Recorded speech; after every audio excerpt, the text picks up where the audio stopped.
Hello guys, മൗനരാഗത്തിൻ്റെ പുതിയ episode റിവ്യൂയിലേക്ക് സ്വാഗതം. അങ്ങനെ നമ്മുടെ കിരൺ വീട്ടിലോട്ട് ചാടിത്തുള്ളി കയറി ചെല്ലുവാണ് കേട്ടോ. ഇതൊക്കെ കണ്ട് ഷാരി നെഞ്ചിടിപ്പോട് നിൽക്കുവാണ്. അത് കഴിയുമ്പോൾ കിരൺ പറയാണ്, നിങ്ങൾക്കൊരു സന്തോഷ വാർത്തയുണ്ട്.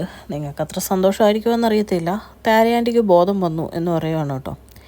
ഇത് കേൾക്കുമ്പോഴത്തേക്ക് ഷാരിക്ക് അടി കിട്ടിയ പോലെ ആയിപ്പോവാണ്. പെട്ടെന്ന് ഷാരി പറയുന്നുണ്ട്, ഞാൻ വേണമെന്ന് വെച്ച് ചെയ്തതല്ല, അവൾക്കൊന്നും പറ്റരുത്, അവൾ തിരിച്ചു വരണമെന്ന് ഞാനും ആഗ്രഹിച്ചിരുന്നു, ഞാൻ അതിനു വേണ്ടി എന്നും പ്രാർത്ഥിക്കാറുണ്ടായിരുന്നു മോനെ എന്നൊക്കെ പറയുവാണ്. ഇതൊക്കെ കേൾക്കുന്ന കിരണിന് ദേഷ്യവും കലിയും വന്നിട്ട് പറയാണ്, ഇനി നിങ്ങൾ കൂടുതൽ അഭിനയിക്കരുത് കേട്ടോ, നിങ്ങൾ നിരപരാധി ചമയാനും നിങ്ങൾ നിഷ്കളങ്കത ചമഞ്ഞും ഒന്നും ബുദ്ധിമുട്ടണ്ട എന്ന് പറഞ്ഞ് കുറേ ചീത്ത പറയുവാണ് ഷാരിനെ. ഇതൊക്കെ കേട്ട് ഷാരിക്കൊന്നും മിണ്ടാൻ പറ്റാത്ത രീതിയിൽ നിൽക്കുക. ഇടയ്ക്കിടയ്ക്ക് ഷാരി അകത്തോട്ട് നോക്കുന്നുണ്ട്, ആരെങ്കിലും കാണുന്നുണ്ടോ, എന്തെങ്കിലും കേൾക്കുന്നുണ്ടോ എന്നൊക്കെ. കിരൺ പറയുവാണ്, നിങ്ങളെന്താ കാണിച്ചു കൂട്ടിയെന്നൊക്കെ നന്നായിട്ട് ഞാൻ അറിഞ്ഞു, ഇനിയിപ്പം നിങ്ങളതിനെ കൂടുതൽ ന്യായീകരിച്ച് ബുദ്ധിമുട്ടണ്ട എന്നൊക്കെ പറയുവാണ്. ആ സമയത്ത് നമ്മുടെ സരയു വരുവാണ് കേട്ടോ. സരയു വന്നിട്ട് പറയാണ്, ഓ നീ ഇവിടെയും വന്നോ, എൻ്റെ മനുവേട്ടനെ തല്ലിച്ചതച്ച് ഈ അവസ്ഥയാക്കിയിട്ട് അത് കാണാൻ വേണ്ടി കണ്ട് രസിക്കാൻ വേണ്ടി വന്നതായിരിക്കുമല്ലേ നീ എന്നൊക്കെ ചോദിക്കുവാണ്. ഇതൊക്കെ കേട്ട് ഷാരി ഇങ്ങനെ ഒന്നും പേടിച്ച് വരച്ച് നിൽക്കുവാണ്. ഇനി ഇവിടെ ആകെ പ്രശ്നമായ ഇവനെല്ലാം സത്യം വിളിച്ച് പറഞ്ഞാലോ എന്നൊക്കെ ഓർത്ത്. അതേ സമയത്ത് കിരൺ ആണെങ്കിൽ ഒന്നും അറിയാത്ത പോലെ ആക്റ്റീവാണ്. ഓ നിൻ്റെ മനുവേട്ടനപ്പോൾ തല്ല് കിട്ടിയോ എന്നൊക്കെ ചോദിച്ചു. അപ്പോഴത്തേക്കും ഷാരി ഇങ്ങനെ ഒന്നും മിണ്ടാത്ത ഒരു എക്സ്പ്രഷനിൽ നിൽക്കുവാണ് കേട്ടോ, ആഹാ എന്നുള്ള രീതിയിൽ. അപ്പം നമ്മുടെ സരയു പറയുന്നുണ്ട്, ഓ നിനക്കൊന്നും അറിയാത്ത പോലെ നീ ആക്റ്റീവാണല്ലേ, ഞാനും എൻ്റെ മനുവേട്ടനും നല്ല സന്തോഷത്തോടെ ജീവിക്കുന്ന നിനക്കും നിൻ്റെ കുടുംബക്കാർക്കും തീരെ പിടിക്കുന്നില്ല. അപ്പം നീയും നിൻ്റെ അച്ഛനും ഭാര്യയും എല്ലാം കൂടി തന്നെ ആയിരിക്കും തല്ലിച്ചതച്ചത്. പാവം എൻ്റെ മനുവേട്ടൻ ആയതുകൊണ്ട് തിരിച്ചൊന്നും പ്രതികരിക്കുന്നില്ല. അമ്മേ ഇവന് 2 കൊടുത്തു വിടുന്ന ഇറക്കി വിടാൻ നോക്കമ്മേ എന്ന് പറയുവാണ് കേട്ടോ. അതേ സമയത്ത് ഷാരി ഇങ്ങനെ ഒന്നും ചെയ്യാൻ പറ്റാത്ത രീതിയിൽ ഇങ്ങനെ നിൽക്കുവാണ്. അപ്പോഴത്തേക്കും കിരൺ പറയുന്നുണ്ട്, ആൻറ്റി എന്തായാലും എന്നെ ഒന്നും ചെയ്യാൻ പോകുന്നില്ല, ആൻറ്റിക്ക് കാര്യങ്ങളൊക്കെ അറിയാം അല്ലേ ആൻറ്റി എന്ന് ചോദിക്കുമ്പോഴത്തേക്കും ഒന്നും മിണ്ടാതെ നിൽക്കുവാണ് കേട്ടോ ഷാരി, പെട്ടുപോയ അവസ്ഥയിലും. കഴിയുമ്പോൾ കിരൺ പറയുകയാണ്, നിൻ്റെ വയറ്റിലൊരു കുഞ്ഞുണ്ടെന്നുള്ള ബോധ്യം എനിക്കുള്ളത് കൊണ്ട് നിന്നെ ഞാൻ എന്തായാലും കൂടുതൽ ചൂട് പിടിപ്പിക്കുന്നില്ല എന്ന് പറഞ്ഞ് അവിടെ നിന്ന് ഇറങ്ങുവാണ് കേട്ടോ. ഇറങ്ങി മുറ്റത്തെത്തി കഴിഞ്ഞ് തിരിഞ്ഞ് നിന്നിട്ട് പറയുന്നുണ്ട്, ആ നിനക്ക് വേറൊരു സന്തോഷ വാർത്തയുണ്ട്, അത് പറയാൻ വിട്ടുപോയി, നാളെ എൻ്റെ ഭാര്യ അവാർഡൊക്കെ മേടിച്ചിട്ട് വരുന്നുണ്ട് എന്ന് പറഞ്ഞിട്ട് പോവാണ് കേട്ടോ.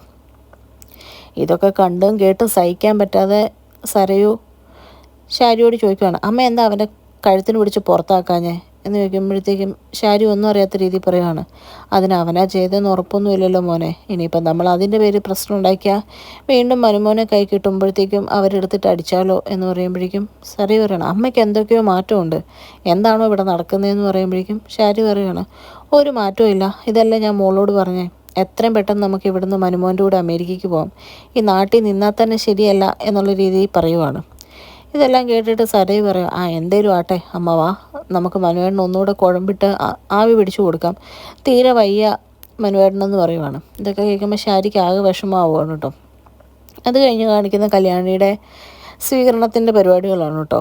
അപ്പോഴേക്കും ലക്ഷ്മിയും കാർത്തികയും കൂടെ എല്ലാം കൂടെ ഒരുക്കുന്നുണ്ട്. അപ്പോഴേക്കും ലക്ഷ്മിയോട് കാർത്തിക പറയുവാണ്, അമ്മേനെ ഞാൻ കിരണിനെ പരിചയപ്പെടുത്തിയത് കൊണ്ട് എന്തായാലും അമ്മ ഇവിടെ നിൽക്കണ്ട, അമ്മ എല്ലാം പറഞ്ഞ പോലെ ആൾക്കാരെ ഒരുക്കിയിട്ടുണ്ടല്ലോ അല്ലേ എന്ന് ചോദിക്കുമ്പോഴത്തേക്കും ലക്ഷ്മി പറയാണ്, എല്ലാം ഒരുക്കിയിട്ടുണ്ട്, ഒരു ക്യാഷ് പ്രൈസും മോള് പറഞ്ഞ പോലെ തന്നെ ചെയ്തിട്ടുണ്ട് എന്നൊക്കെ പറയുമ്പോഴത്തേക്കും ലക്ഷ്മി പറയാണ്, അവളും എനിക്ക് സ്വന്തം മോളെ പോലെയല്ലേ, അപ്പോൾ എത്ര കൊടുത്താലും അത് മതിയാവില്ലല്ലോ, എന്തായാലും ക്യാഷ് പ്രൈസ് ഒരു അവാർഡിൻ്റെ കൂടെ കൊടുക്കുന്നതുകൊണ്ട് അത് നിരസിക്കാൻ സാധ്യതയില്ല എന്നൊക്കെ പറയുവാണ് കേട്ടോ.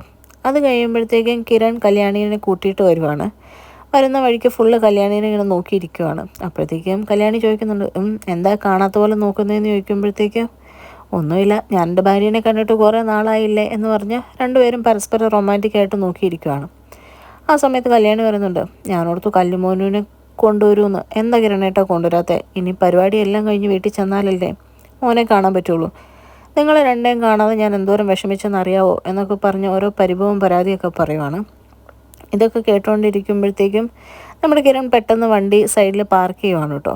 സൈഡിൽ പാർക്ക് ചെയ്തിട്ട് ചുറ്റും നോക്കിയിട്ട് കല്യാണിനെ കെട്ടിപ്പിടിച്ച് ഉമ്മ കൊടുക്കുവാണ്. അപ്പോഴത്തേക്കും കല്യാണി പറയുന്നുണ്ട്, എന്താ കിരണേട്ടാ ഇത് റോഡല്ലേ എന്ന് ചോദിക്കുമ്പോൾ പറയുകയാണ്, റോഡായാലും തോടായാലും ഞാൻ എൻ്റെ ഭാര്യനെയല്ലേ കെട്ടിപ്പിടിച്ച് ഉമ്മ വെച്ചേ, അതിലെന്താ തെറ്റ് എന്നൊക്കെ ചോദിക്കുവാണ്. എന്നിട്ട് രണ്ടുപേരും പരസ്പരം കുറേ നേരം ഇങ്ങനെ നോക്കിയിരിക്കുവാണ് കേട്ടോ. അതെല്ലാം കഴിഞ്ഞ് അവർ മഹിളാ സമാജത്തിൻ്റെ പരിപാടിക്ക് ചെന്നിറങ്ങുമ്പോഴേ രണ്ടുപേരെയും സ്വീകരിക്കുന്നൊക്കെയുണ്ട്. കല്യാണിക്കൊരു ബൊക്കെയൊക്കെ കൊടുത്ത് കൺഗ്രാജുലേഷനൊക്കെ പറഞ്ഞ് വേദിയിലോട്ട് സ്വീകരിച്ചുകൊണ്ട് പോവുകയാണ് കേട്ടോ. രണ്ടുപേരും ഭയങ്കര സന്തോഷത്തോടെ കൈയൊക്കെ ചേർത്ത് പിടിച്ച് കയറി പോവുകയാണ്. അത് കഴിയുമ്പോഴത്തേക്കും നമ്മുടെ കാർത്തികയും ലക്ഷ്മിയും എല്ലാം മാറി നിന്ന് കാണുന്നുണ്ട്. അപ്പോൾ ലക്ഷ്മിയോട് കാർത്തിക പറയുവാണ്, ഇതെല്ലാം ഒന്ന് എനിക്ക് ഷൂട്ട് ചെയ്യണം, ചില ആൾക്കാരെ കാണിക്കാനുണ്ട്, അവരുടെയൊക്കെ മനസ്സിൽ ഇപ്പോഴും ഇവളോടുള്ള ദേഷ്യം കുറഞ്ഞിട്ടില്ല, അവർക്കൊക്കെ ഇത് കാണുമ്പോൾ നല്ല വിഷമമാവട്ടെ എന്നുള്ള രീതിയിൽ പറയുവാണ്. അത് കഴിഞ്ഞ് മഹിളാ സമാജത്തിലെ പ്രധാന ആൾ വന്നിട്ട് നമ്മുടെ കല്യാണിനെ അഭിസംബോധന ചെയ്ത് സംസാരിക്കുകയൊക്കെ ചെയ്യുവാണ് കേട്ടോ.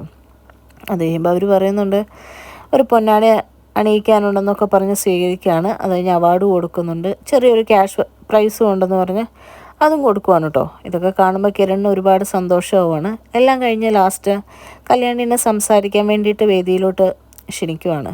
വേദിയിലെത്തുമ്പോൾ കല്യാണി പറയുന്നുണ്ട്, ഇതിനേക്കാളൊക്കെ വലുത് എനിക്കിന്ന് എൻ്റെ കിരണേട്ടനാണ്, ഇതെല്ലാം ഞാൻ എൻ്റെ കിരണേട്ടനാണ് സമർപ്പിച്ചേക്കുന്നതെന്നും പറഞ്ഞ് കിരണിനെ പറ്റി പറയുവാണ് കേട്ടോ.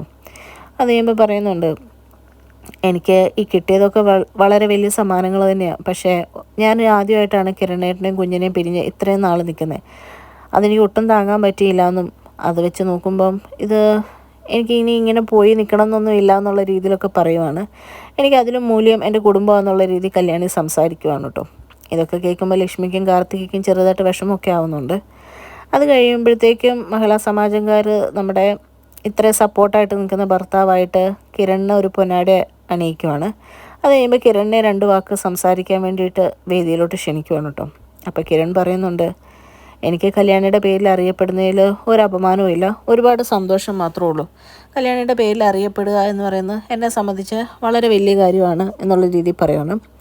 ഇതൊക്കെ കണ്ടുകൊണ്ടിരിക്കുന്ന ഓഡിയൻസിനൊക്കെ ഒരുപാട് സന്തോഷമാവുകയാണ് കേട്ടോ. എല്ലാവരും വളരെ സന്തോഷത്തോടെ ചിരിക്കുന്നുണ്ട്. കേൾക്കുന്ന ലക്ഷ്മിക്ക് ഒരുപാട് സന്തോഷമാവുകയാണ്. അത് കഴിയുമ്പോൾ കിരൺ പറയുന്നുണ്ട്, എൻ്റെ കൈ കൊണ്ട് തന്നെ എനിക്ക് അവൾക്ക് ഈ അവാർഡ് കൊടുക്കണമെന്നുണ്ട് എന്ന് പറഞ്ഞ് അവിടെ ഇരിക്കുന്ന മൊമെൻറ്റും എടുത്ത് കല്യാണിക്ക് കൊടുക്കുവാണ് കേട്ടോ. കല്യാണിയാണെങ്കിൽ കിരണിൻ്റെ കയ്യിൽ നിന്ന് ഒരുപാട് സന്തോഷത്തോടുകൂടെ മേടിക്കുവാണ്. എന്നിട്ട് അതെല്ലാവരും ഉയർത്തി കാണിക്കുന്നുണ്ട്. അങ്ങനെ സന്തോഷത്തോടെ നിൽക്കുന്ന കിരണിനെയും കല്യാണിനെയും കാണിച്ചിട്ടാണ് കേട്ടോ ഇന്നത്തെ എപ്പിസോഡ് അവസാനിക്കുന്നത്. ചാനൽ ഇഷ്ടപ്പെട്ട ലൈക്ക് ചെയ്യാനും സബ്സ്ക്രൈബ് ചെയ്യാനും കമൻറ്റ് ചെയ്യാനും മറക്കല്ലേ.